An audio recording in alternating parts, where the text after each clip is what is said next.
jasasa binatang buruk rupa. Lihat di pulau ini tidak ada siapapun kecuali engkau dan aku. Dan yakinilah kalau panel ini bukan tentang Allah yang di langit sana, tapi yang disebut Allah itu saya. Hei jasasa, akulah Allah itu. Oh, dia menjerit dengan jeritan yang makin keras sampai si Samiri pun menutup kedua telinganya. Sejak saat itulah binatang itu pergi dan berkata, innaka dajjal, innaka dajjal, innaka dajjal. Engkau adalah pendusta, engkau adalah pendusta.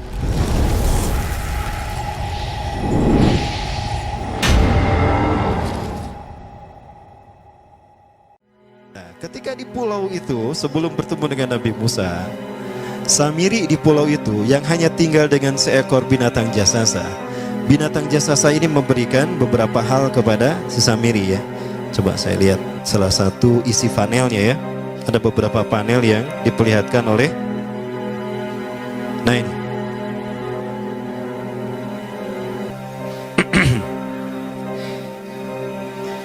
Allah Azza wa Jalla menciptakan binatang berbicara yang bernama jasasa. Dia di mana lahirnya, ajalnya, matinya sama dengan ajal Dajjal. Begitu pula muncul dan menghilangnya. Binatang inilah mengajarkan akidah tauhid kepada Samiri muda. Pelajaran ini kononnya ditulis oleh Jibril alaihissalam dalam bentuk panel-panel atau prasasti. Isi prasastinya panel 1 yang ditulis oleh malaikat Jibril. Panel 1 itu berisi kalimat la ilaha illallah, tidak ada Tuhan selain Allah. Ini dijelaskan oleh binatang jasasa. Yang kedua, panel kedua berkata Allahu wahid la syarikalah, Allah Maha Esa, tidak ada sekutu bagi Allah. Itu dijelaskan juga oleh binatang jasasa ini. Nah, binatang jasasa ini sekali lagi dia bertubuh besar. Kategorinya adalah kelasnya itu mamalia, ya, genusnya mamalia. Cuma saya tidak tahu nama spesiesnya apa. Sebut saja Afa. Afa, yip yip, naik, terbang. Nah, tahu, masih ingat kan?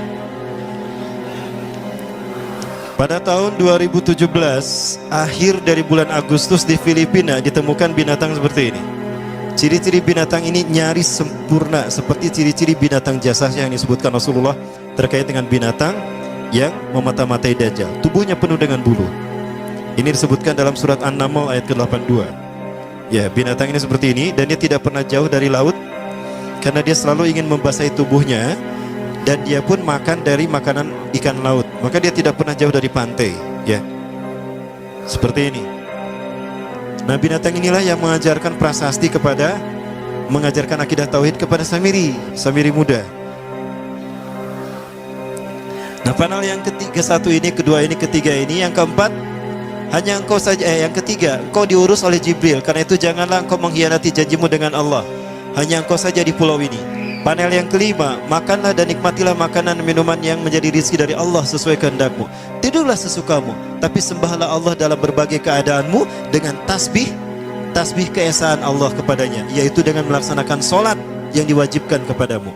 Allah lah sang raja, Allah yang Maha Esa. Dia tidak berayah dan tidak pula mempunyai anak. Ini saya agak tergesa-gesa mengetiknya. Allah Tuhan Tuhan yang Maha Besar dan Maha Agung. Dialah yang Maha Raja. Ada 7 panel. Panel yang ke-7 bercerita tentang Nabi Muhammad. Panel yang ke-6 itu bercerita tentang nabi-nabi. Dan khusus panel yang ke-7 cerita tentang Nabi Muhammad. Jadi Dajjal sudah tahu, Samiri sudah tahu bahwa akan diutus Nabi Muhammad di akhir zaman. Dan itu Nabi yang terbaik, makanya dia iri. Nah, selesai panel ini disampaikan, maka binatang sejasasa berkata, wahai Samiri, saksikanlah aku telah menunaikan innani qad fa'altu ma umirtu ya min rabbi, demi Allah saksikan aku sudah menunaikan apa yang diperintahkan padaku, kata binatang jasasa. Maka sekarang adalah perintah terakhir, yaitu pertanyaan dariku untukmu. Hal tu'minu billah, apakah kau beriman pada Allah? Wa bima unzila ilaih, dan dari apa yang diturunkan kepada nabi-nabinya, kepada Jibril maksudnya. Famadal jawab ya Samiri, apa jawabanmu hai Samiri? Samiri tidak menjawabnya. Lama ditunggu-tunggu, Samiri tidak menjawabnya. Sehingga binatang ini pun pergi dengan menjerit dengan jeritan yang membuat Samiri ini pekak telinganya. 2 kali lagi datang lagi kembali kepada Samiri dan berkata binatang jasasa, ya Samiri, famadal jawab, hal tu'minu billah, in tu'minu billah fatakunu mu'minan ajaba imanika ila yaumil qiyamah. Jika engkau beriman kepada Allah, maka sungguh kau akan menjadi mukmin yang menakjubkan imannya. ajaluka inna ajalaka ukhirat ila akhir zaman. Sesungguhnya ajalmu ditangguhkan sampai akhir zaman. Jika kau beriman pada Allah, engkau akan menjadi mukmin yang menakjubkan. Fa in lam tu'min billah, tapi jika engkau tidak beriman kepada Allah, wa bima unzila ilaih, dan apapun yang diturunkan pada Jibril, innaka minal mal'unina ila yaumil qiyamah, dan kau terkutuk sampai hari kiamat nanti. Tidak juga dijawab. Pergi lagi binatang jasasah tadi sambil memekikkan suara yang pekikan yang keras. Yang ketiga kali yang terakhir dia bertanya kembali. Dan apa jawaban Samiri? Hei jasasah binatang buruk rupa, lihat di pulau ini tidak ada siapapun kecuali engkau dan aku. Dan yakinilah kalau panel ini bukan tentang Allah yang di langit sana, tapi yang disebut Allah itu saya. Hei jasasah, akulah Allah itu. Oh, dia menjerit dengan jeritan yang makin keras, sampai si Samiri pun menutup kedua telinganya. Sejak saat itulah binatang itu pergi dan berkata, innaka dajjal, innaka dajjal, innaka dajjal. Engkau adalah pendusta, engkau adalah pendusta, pendusta sampai hilang suaranya. Di saat itulah Dajjal mendapatkan gelar, Samiri mendapatkan gelar Dajjal. Jadi siapa nama asli Dajjal? Samiri. Dajjal artinya Al-Kazab, pendusta, bukan singkatan kade. Tong ditanyakan Ustaz singkatan non di Dajjal teh. Bisi didawab dada jembujal. Diterangkan gitu.